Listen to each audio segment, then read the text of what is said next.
Hi, welcome to week 6. Last week you had it pretty easy, no homework assignments. Guess what? I'm not a big packet tracer giving you everything into the sun, but we're now into the part of the book when we talk about switches, and with switches become VLANs, and VLANs become very important in networks today, especially being a switch-based network. So yes, you're going to get 4 packet tracer assignments to give you different aspects.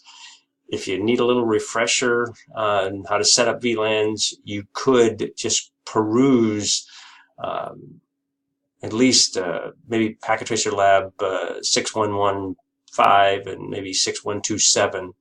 I didn't assign them, but they may be enough just to kind of refresh your mind as to how to set up a VLAN and what they're for.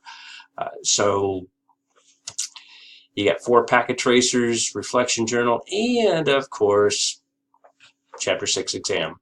I'll take your highest score. You get 3 attempts. Good luck.